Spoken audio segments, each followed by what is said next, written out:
Blythe Danner, how are you? Thank you for coming with us today. Very well, and really happy to be here. Now you're here at the John Dew Theater in East Hampton, and you're working on a nice project. Can you tell us a little about that? Yes, I've never done a one-woman reading before. This is not a production, it's a reading called My Brilliant Divorce by Geraldine Aaron. And it's a touching piece. It's very sad because, you know, she's a woman whose husband has left her for a younger woman. And there's some very, very funny and pretty, you know, outrageous, hilarious stuff goes on, as well as the sadness of going through that experience. And it's wonderful because she's great at writing all the colors that one would go through. Now you seem to have a lot of fun with comedy.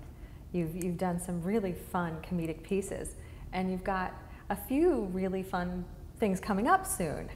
We're doing the third in this series of the Fockers. You know, meet the parents, meet the Fockers, and now we have little Fockers, which I just hope it keeps going. I said to Bob De Niro, maybe next we'll be walking, you know, with the canes, and then the next one will be in wheelchairs. Let's just keep it going.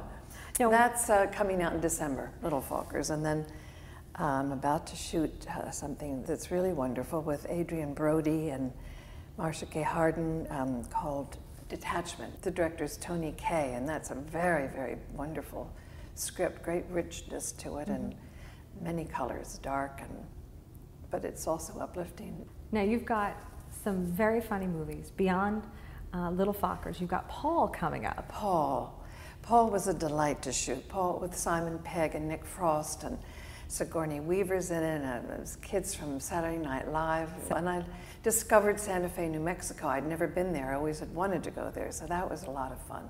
You seem to enjoy work where it's a really nice ensemble cast, and have a lot of fun with those types of roles. With Will and Grace, it was a great ensemble cast. Exactly. I feel most comfortable in those situations. You know, I've always have. I think it's having done theater for the beginning of my career and most of my career, I feel most comfortable on stage, and I love being part of an ensemble. That's why this reading is a challenge, and even though it's just a reading, I sort of have to hold forth for, you know, the whole thing. And it's, I thought, you know, one of the things about getting older is that you sometimes get more frightened of things, and I said you have to push yourself to do things that you are afraid of, and I think that's the only way you keep stretching and you don't get all kind of old and crotchety, you know.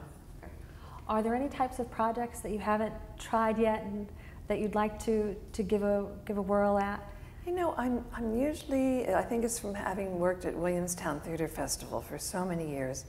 When my daughter was a year, Gwenyth was just, a year old, and we started there every summer to get away from Los Angeles and get them in good air and, you know, do the classics. And I think from that beginning time, I never really was burning to do one particular thing. I fell in love with Chekhov there. The great director Nikos Sakharopoulos was my mentor, and gave me great courage to leap into those darker, heavier roles of Chekhov. And so I usually wait till somebody says, hey, what do you want to do? Or would you like to do such and such? And that's when I often get ignited for a project. So I don't lie in bed and dream of a particular role.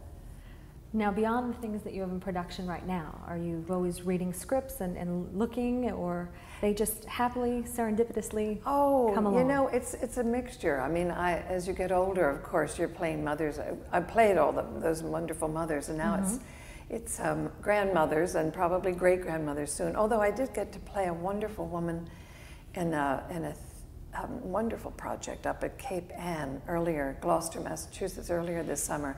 I played Anna Faris's mother in a very funny comedy. And then I was with my old friend Ed Begley, who I've known for years. He was in my husband's show, St. Elsewhere, years ago. And we had sort of a kindred coming together with our love of the environment. And of course, Ed is the green giant of the world, you know. I mean, everybody just adores him, and he really is the conscience of the green movement for me, in my mind.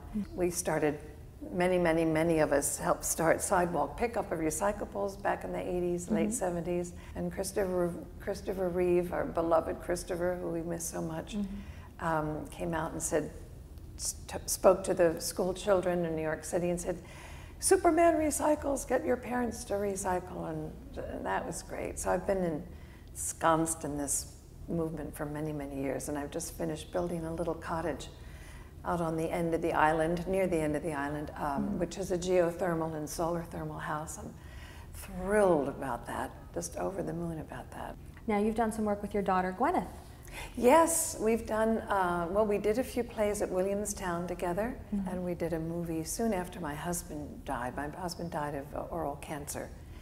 And we're very active with the oralcancerfoundation.org. And there's a great tribute to Bruce there, who was very, very active in making phone calls to people who'd go through tremendous depressions after oral operations for oral cancer. And because he was such a funny man, the doctors asked him to get on the phone with people who are in deep depressions, because often you lose your ability to swallow and eat and really enjoy food. And so we went, soon after he died, we went to New Zealand, and Gwenyth was just brilliant with Daniel Craig, who was also brilliant, and Sylvia, about Sylvia Plath. You're also involved with Planned Parenthood. Planned Parenthood, yes, on the National Advisory Board, and go around the country speaking about that. And it's odd. There's a very strong tie-in, which has only really been discovered recently, that the HPV virus, which is the virus that's in cervical cancer, is actually in the oral cancer. It's a delicate subject, but you know, it has to be talked about. We're trying to encourage young prepubescent boys to get the shot for preventing HPV, as well as prepubescent girls, because there has been a rise in this cancer among young people, and it's attributed to oral sex.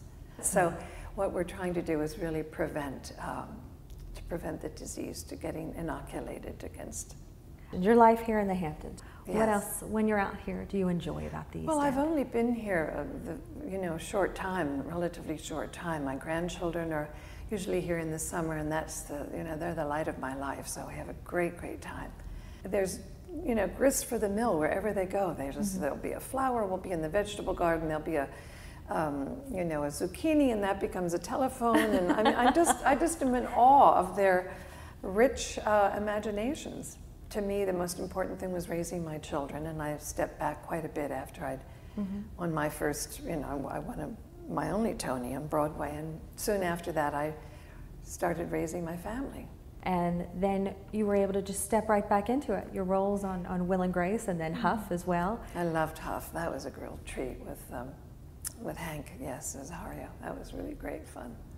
Who are some of your more interesting co-stars? I think working with Bob Duvall was a great experience, and the great Santini, because Bobby is so in the middle of the heat of in the heat of the pan. I mean, he doesn't let anything go, and he's just ferocious in his search for the real thing, and he's very generous. He can be just absolutely engaging. Just doesn't. Really, it was like an acting lesson with him. I loved Niro, loved Barbara Streisand. She's just a great director as well as somebody to work with, great fun.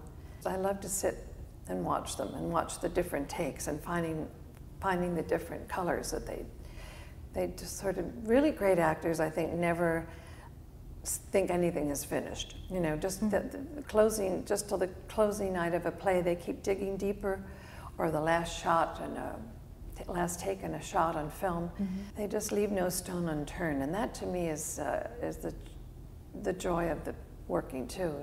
You learn that from working with people like that just never finish. Blythe Danner, Thank you. Thank you so very much. Thank you very much.